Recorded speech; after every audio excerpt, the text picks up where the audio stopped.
ನಮಸ್ಕಾರ ಸ್ನೇಹಿತರೆ, ಎಲ್ಲರೂ ಹೇಗಿದ್ದೀರಾ? ನಾವಂತೂ ತುಂಬ ಚೆನ್ನಾಗಿದ್ದೀವಿ. ನೀವು ಕೂಡ ಚೆನ್ನಾಗಿದ್ದೀರಾ ಅಂತ ಭಾವಿಸ್ತೀನಿ. ಬನ್ನಿ ಸ್ನೇಹಿತರೆ, ಇವತ್ತು ಗುರುವಾರ ಆಗಿರೋದ್ರಿಂದ ಮನೆಯಲ್ಲೆಲ್ಲ ಕೆಲಸನೇ ಬೇಗನೆ ಮಾಡ್ಕೋಬೇಕು ಅಂತೇಳಿ ಕೆಲಸನೂ ಸ್ಟಾರ್ಟ್ ಮಾಡ್ಕೊಂಡಿದ್ದೀನಿ. ಹಾಗೆ ತಿಂಡಿ ಕೂಡ ಮಾಡಿಬಿಡೋಣ ಅಂತೇಳಿ ತಿಂಡಿನೂ ರೆಡಿ ಮಾಡ್ತಾಯಿದ್ದೀನಿ. ನಾನಿವತ್ತು ತಿಂಡಿ ಏನು ಮಾಡ್ತಾಯಿದ್ದೀನಿ ಅಂದರೆ, ಸ್ವಲ್ಪ ಬೀಟ್ರೋಟ್ ಪಲ್ಯ ಮಾಡಿ ಚಪಾತಿ ಮಾಡೋಣ ಅಂತೇಳಿ ರೆಡಿ ಮಾಡಿ ಇಟ್ಕೊಂಡಿದ್ದೀನಿ. ಹಾಗೆ ನಿಮಗೂ ಕೂಡ ನಾನು ಶೇರ್ ಮಾಡ್ತಾಯಿದ್ದೀನಿ ರೆಸಿಪಿನ. ನೋಡಿ ಸ್ನೇಹಿತರೆ, ಮೊದಲಿಗೆ ಒಂದು 4 ಟೇಬಲ್ ಸ್ಪೂನಷ್ಟು ಎಣ್ಣೆ ಹಾಕ್ಕೊಂಡೆ. ಅದಕ್ಕೆ ಸ್ವಲ್ಪ ಒಂದು ಚಿಟಿಕೆಯಷ್ಟು ಸಾಸಿವೆ, ಹಾಗೆ ಸ್ವಲ್ಪ ಕಡಲೆಬೇಳೆ, ಸ್ವಲ್ಪ ಕರಿಬೇವಿನ ಸೊಪ್ಪು, ಹಾಗೆ ಒಂದು 3 ಹಸಿಮೆಣಸಿನಕಾಯಿ, 1 ಈರುಳ್ಳಿನ ಈ ರೀತಿ ಕಟ್ ಮಾಡಿ ಇಟ್ಕೊಂಡು ಈ ರೀತಿ ಫ್ರೈ ಮಾಡ್ಕೊತಾ ಇದ್ದೀನಿ.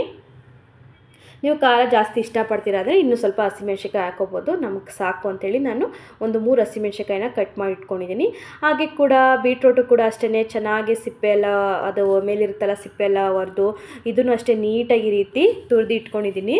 ಬೀಟ್ರೋಟ್ನು ಕೂಡ ಅಷ್ಟೇ. ಈಗ ಇದಕ್ಕೂ ಕೂಡ ಆ್ಯಡ್ ಮಾಡಿ ನಾನು ಒಂದು ಸ್ವಲ್ಪ ರುಚಿಗೆ ತಕ್ಕಷ್ಟು ಉಪ್ಪು ಹಾಕಿ, ಕೊತ್ತಂಬರಿ ಸೊಪ್ಪು ಹಾಕಿ ಇದನ್ನು ನೀಟಾಗಿ ಮಿಕ್ಸ್ ಮಾಡಿ ಒಂದು 5 ನಿಮಿಷ ಕಡಿಮೆ ಉರಿಲೇ ಬೇಯಿಸ್ಕೊಂಡ್ರೆ ಬೀಟ್ರೋಟ್ ಪಲ್ಯ ಸಕ್ಕದಾಗಿ ರೆಡಿ ಆಗಿರುತ್ತೆ ಸ್ನೇಹಿತರೆ. ಅದು ಪಲ್ಯ ಕೂಡ ರೆಡಿ ಆಗ್ತಾಯಿತ್ತು, ಅಷ್ಟರಲ್ಲಿ ಚಪಾತಿ ಕೂಡ ಮಾಡೋಣ ಅಂಥೇಳಿ ಚಪಾತಿನೂ ಕೂಡ ರೆಡಿ ಮಾಡ್ಕೊತಾ ಇದ್ದೀನಿ. ತುಂಬ ಅಂದರೆ ತುಂಬ ಚೆನ್ನಾಗಿರುತ್ತೆ ಸ್ನೇಹಿತರೆ. ಚಪಾತಿ ಜೊತೆ ಆಗಿರ್ಬೋದು, ಪೂರಿ ಜೊತೆ ಆಗಿರ್ಬೋದು, ಹಂಗೆ ಸೈಡ್ ಡಿಶ್ಶಾಗೂ ಅಷ್ಟೇ ಈ ಥರ ಪಲ್ಯ ಮಾಡಿಕೊಂಡ್ರೆ ಸಖತ್ತಾಗಿರ್ತದೆ ಸ್ನೇಹಿತರೆ. ಟೇಸ್ಟಿ ಅಂತೂ ಸೂಪರಾಗಿರುತ್ತೆ. ಚಪಾತಿ ಜೊತೆ ಕಾಂಬಿನೇಷನ್ನು ತುಂಬಾ ಚೆನ್ನಾಗಿರುತ್ತೆ. ಹಾಗೆ ಸ್ನೇಹಿತರೆ, ನನ್ನ ಮಗನೂ ಕೂಡ ಅಷ್ಟೇ, ಅವನು ಡೇ ಕೇರ್ಗೆ ಹೋಗಬೇಕಾಗಿತ್ತು, ಅವನನ್ನು ಕೂಡ ಬಿಟ್ಬಿಟ್ಟು ಬರ್ತಾಯಿದ್ದೀನಿ. ಹಾಗೆ ಸ್ನೇಹಿತರೆ, ಇನ್ನೂ ಯಾರೆಲ್ಲ ನನ್ನ ಚಾನಲ್ನ ಸಬ್ಸ್ಕ್ರೈಬ್ ಮಾಡ್ಕೊಳ್ಳದೆ ನೋಡ್ತಾ ಇದ್ದೀರಾ, ಪ್ಲೀಸ್ ದಯವಿಟ್ಟು ಸಬ್ಸ್ಕ್ರೈಬ್ ಮಾಡಿಕೊಂಡು ಬೆಲ್ಲೈಕನ್ನ ಕ್ಲಿಕ್ ಮಾಡಿ ಸ್ನೇಹಿತರೆ. ನಿಮ್ಮ ಫ್ರೆಂಡ್ಸ್ ಆ್ಯಂಡ್ ಫ್ಯಾಮಿಲಿಗೆ ಶೇರ್ ಮಾಡಿ. ನಿಮ್ಮೆಲ್ಲರ ಪ್ರೀತಿ ಆಶೀರ್ವಾದ ಸದಾಕಾಲ ನನ್ನ ಮೇಲೆ ಇರಲಿ ಅಂತ ನಾನು ಕೇಳ್ಕೊತೀನಿ.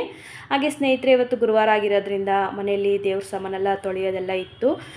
ನನಗೆ ದೇವ್ರ ಸಾಮಾನು ನೀಟಾಗಿರಬೇಕು, ಚೆನ್ನಾಗಿರಬೇಕು, ನನಗೆ ಪೂಜೆ ಮಾಡಲಿಕ್ಕೆ ನನಗೆ ಆಗಷ್ಟೇ ಒಂಥರ ಖುಷಿ ಆಗುತ್ತೆ. ನೋಡಿ ಸ್ನೇಹಿತರೆ, ಎಷ್ಟು ಚೆನ್ನಾಗಿ ಪಳಪಳ ಅಂತ ಇದೆ ದೇವ್ರ ಸಾಮಾನು ಕೂಡ ಅಷ್ಟೇ. ನೋಡಿ ಈ ರೀತಿ ನಾನು ವಾಶ್ ಮಾಡ್ಕೊತೀನಿ ವಾರ.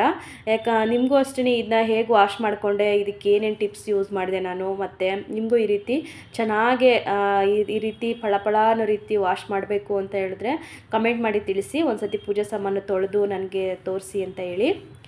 ಹಾಗೆ ಸ್ನೇಹಿತರೆ, ದೇವ್ರ ಸಾಮಾನೆಲ್ಲ ತೊಳ್ಕೊಂಡು ಹಾಗೆ ದೇವ್ರ ಮನೆಗೂ ಕೂಡ ರೆಡಿ ಮಾಡಿಕೊಂಡೆ ನಾನು. ಇವತ್ತು ಗುರುವಾರ ಆಗಿರೋದ್ರಿಂದ ರಾಯರಿಗೆ ಫೋಟೋ ಎಲ್ಲ ಒರೆಸಿ ನೀಟಾಗಿ ಗಂಧ ಇಟ್ಟು ಪೂಜೆ ಮಾಡಿ ಒಂಥರ ತುಂಬಾ ಖುಷಿಯಾಗುತ್ತೆ ಸ್ನೇಹಿತರೆ. ಗುರುವಾರ ಅಂದ್ರೇ ಒಂಥರ ಖುಷಿ, ಅಷ್ಟೇ ನೆಮ್ಮದಿ ಇರುತ್ತೆ ಪೂಜೆ ಮಾಡಿದ್ರೆ ನಮಗೆ. ಹಾಗೆ ಕೂಡ ಗುರುರಾಯರು ಕೂಡ ನಿಮ್ಮೆಲ್ಲರೂ ಕಾಪಾಡಲಿ ಅಂತ ನಾನು ಕೇಳ್ಕೊತೀನಿ.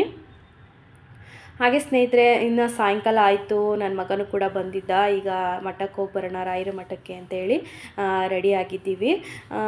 ಇನ್ನೂ ಸ್ನೇಹಿತರೆ, ಯಾರೆಲ್ಲ ನನ್ನ ಚಾನಲ್ನ ಸಬ್ಸ್ಕ್ರೈಬ್ ಮಾಡ್ಕೊಂಡು ನೋಡ್ತಾ ಇದ್ದೀರೋ ಅವರಿಗೆಲ್ಲರಿಗೂ ನನ್ನ ತುಂಬ ಹೃದಯ ಧನ್ಯವಾದಗಳು. ನನಗೀಗೆ ಇದೇ ರೀತಿ ಸಪೋರ್ಟ್ ಮಾಡಿ ಸ್ನೇಹಿತರೆ. ಎಲ್ಲರೂ ಕೆಲವರು ವೀಡಿಯೋಸ್ ನೋಡ್ತಾ ಇದ್ದೀರಾ, ಬಟ್ ಯಾರೂ ಸಬ್ಸ್ಕ್ರೈಬ್ ಆಗ್ತಾಯಿಲ್ಲ. ನಮ್ಮಂಥ ಚಿಕ್ಕ ಯೂಟ್ಯೂಬರ್ಸ್ನು ನೀವು ಪ್ರೋತ್ಸಾಹ ಕೊಡಿ ಅಂತ ನಾನು ಕೇಳ್ಕೊತೀನಿ. ಹಾಗೆ ನಿಮ್ಮೆಲ್ಲರ ಪ್ರೀತಿ ಆಶೀರ್ವಾದ ಸದಾಕಾಲದ ಮೇಲೆ ಇರಲಿ ಅಂತ ನಾನು ಕೇಳ್ಕೊತೀನಿ ಸ್ನೇಹಿತರೆ. ಪ್ಲೀಸ್ ಇನ್ನೂ ಯಾರೆಲ್ಲ ನನ್ನ ಚಾನಲ್ನ ಸಬ್ಸ್ಕ್ರೈಬ್ ಮಾಡ್ಕೊಳ್ಳದೆ ನೋಡ್ತಾ ಇದ್ದೀರೋ ಪ್ಲೀಸ್ ದಯವಿಟ್ಟು ಸಬ್ಸ್ಕ್ರೈಬ್ ಮಾಡಿಕೊಂಡು ಬೆಲ್ಲೈಕನ್ನ ಕ್ಲಿಕ್ ಮಾಡಿ ಸ್ನೇಹಿತರೆ. ನಾನು ಮಾಡ್ತಕ್ಕಂಥ ವಿಡಿಯೋಸು ನಿಮ್ಮ ಫೋನಿಗೆ ನೋಟಿಫಿಕೇಷನ್ ಆಗಿ ಡೈರೆಕ್ಟಾಗೆ ಬರುತ್ತೆ, ತಕ್ಷಣವೇ ನನ್ನ ವೀಡಿಯೋಸ್ನ ನೋಡ್ಬೋದು. ಹಾಗೆ ಸ್ನೇಹಿತರೆ, ಪೂಜೆ ಕೂಡ ಎಲ್ಲ ರೆಡಿ ಆಯಿತು. ನನ್ನ ಮಗನೂ ಕೂಡ ರೆಡಿ ಮಾಡಿಕೊಂಡು ಮಠಕ್ಕೆ ಹೋಗೋಣ ಅಂತೇಳಿ ರಾಯರ ಮಠಕ್ಕೆ ಹೋಗೋಕ್ಕೆ ರೆಡಿ ಮಾಡ್ಕೊಂಡಿದ್ದೀನಿ. ಹಾಗೆ ಸ್ನೇಹಿತರೆ, ಮಠಕ್ಕೂ ಕೂಡ ಹೋದ್ವಿ. ಅಲ್ಲೂ ಜನ ಕೂಡ ಮಾಮೂಲಿ ರಶ್ ಇದ್ದೇ ಇರುತ್ತೆ. ಅಲ್ಲೂ ಅಷ್ಟೇ ನೋಡ್ತಾ ಇರ್ಬೋದು, ಜನ ಹೋಯ್ತಾ ಇರ್ತಾರೆ, ಬರ್ತಾ ಇರ್ತಾರೆ. ತುಂಬ ಖುಷಿಯಾಗುತ್ತೆ. ಎಲ್ಲರೂ ಅಷ್ಟೇ, ಎಷ್ಟೇ ಬ್ಯುಸಿ ಇರಲಿ, ಎಷ್ಟು ಜನ ರಾಯರ ಮಠಕ್ಕೆ ಬಂದು ಹೋಗ್ತಾರೆ. ಅವ್ರಿಗೆಲ್ಲರಿಗೂ ರಾಯರು ಒಳ್ಳೇದು ಮಾಡ್ತಾರೆ, ಒಳ್ಳೇದು ಮಾಡಿರೋದಕ್ಕೆ ಎಲ್ಲ ಬರ್ತಾರೆ ಅಂತ ನಾನು ತಿಳ್ಕೊತೀನಿ. ನೀವು ಅಷ್ಟೇ, ನಿಮಗೆ ಯಾರಿಗೆಲ್ಲ ತುಂಬ ಕಷ್ಟ ಇರುತ್ತೆ, ಮನಸ್ಸಿಗೆ ನೆಮ್ಮದಿ ಇರಲ್ಲ, ಅವರು ಒಂದು ಸಾರಿ ಗುರುರಾಯರ ಸನ್ನಿಧಿಗೆ ಹೋಗಿ ಬನ್ನಿ, ತುಂಬಾ ಮನಸ್ಸಿಗೆ ಸಮಾಧಾನ ನೆಮ್ಮದಿ ಸಿಗುತ್ತೆ ಸ್ನೇಹಿತರೆ. ನಮಗೂ ಕೂಡ ಅಷ್ಟೇ, ರಾಯರು ಅವರ ಸಂಕಲ್ಪದಿಂದ, ಅವರ ಆಶೀರ್ವಾದದಿಂದ ಅವ್ರ ಪೂಜೆ ಮಾಡೋ ಭಾಗ್ಯ ನನಗೂ ಕೂಡ ಕೊಟ್ಟಿದ್ದಾರೆ. ಹಾಗೆ ನಾನು ಕೂಡ ನಮ್ಮ ಮನೆಯಲ್ಲಿ ಸಿಂಪಲ್ಲಾಗಿ ಸರಳವಾಗಿ ನನ್ನ ಕೈಲಿ ಎಷ್ಟು ಸಾಧ್ಯನೋ ಅಷ್ಟು ನಾನು ರಾಯರಿಗೆ ಪೂಜೆ ಮಾಡ್ಕೊಂಡು ಹೋಗ್ತಾ ಇದ್ದೀನಿ. ಹಾಗೆ ಸ್ನೇಹಿತರೆ, ನಿಮ್ಮೆಲ್ಲರ ಪ್ರೀತಿ ಆಶೀರ್ವಾದ ಕೂಡ ನನಗೆ ಬೇಕು. ಎಲ್ಲರಿಗೂ ಶ್ರೀ ಗುರು ರಾಘವೇಂದ್ರ ಸ್ವಾಮಿ ಎಲ್ಲರಿಗೂ ಒಳ್ಳೇದು ಮಾಡಲಿ, ಎಲ್ಲರನ್ನೂ ಕಾಪಾಡಲಿ ಅಂತ ನಾನು ಕೇಳ್ಕೊತೀನಿ. ಹಾಗೆ ಸ್ನೇಹಿತರೆ ಎಲ್ಲರೂ ಅಷ್ಟೇ ನನಗೆ ಇದೇ ರೀತಿ ಸಪೋರ್ಟ್ ಕೊಡಿ, ಸಪೋರ್ಟ್ ಮಾಡಿ. ಇನ್ನು ಯಾರೆಲ್ಲ ನನ್ನ ಚಾನಲ್ನ ಸಬ್ಸ್ಕ್ರೈಬ್ ಮಾಡ್ಕೊಳ್ಳದೆ ನೋಡ್ತಾ ಇದ್ದೀರೋ ಪ್ಲೀಸ್ ದಯವಿಟ್ಟು ಸಬ್ಸ್ಕ್ರೈಬ್ ಮಾಡ್ಕೊಂಡು ನೋಡಿ ಸ್ನೇಹಿತರೆ. ನಿಮ್ಮೆಲ್ಲರ ಸಪೋರ್ಟು ನನಗೆ ಬೇಕು. ನೀವು ಸಬ್ಸ್ಕ್ರೈಬ್ ಮಾಡ್ಕೊಳ್ಳೋದ್ರಿಂದ ನಿಮ್ಮ ಪ್ರೀತಿ ವಿಶ್ವಾಸ ನನಗೆ ಸಿಗುತ್ತೆ. ನನಗೆ ಇನ್ನೂ ಹೆಚ್ಚು ಹೆಚ್ಚು ವಿಡಿಯೋಸ್ ಮಾಡಬೇಕು ಅಂತ ನನಗನ್ಸುತ್ತೆ ಸ್ನೇಹಿತರೆ. ನಿಮ್ಮೆಲ್ಲರ ಪ್ರೀತಿ ವಿಶ್ವಾಸ ಸದಾಕಾಲ ನನ್ನ ಮೇಲೆ ಹೀಗೆ ಇರಲಿ ಅಂತ ನಾನು ಕೇಳ್ಕೊತೀನಿ.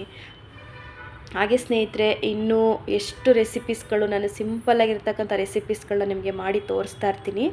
ಎಲ್ಲರಿಗೂ ವಿಡಿಯೋ ನೋಡಿದ್ದಕ್ಕಾಗಿ ಧನ್ಯವಾದಗಳು.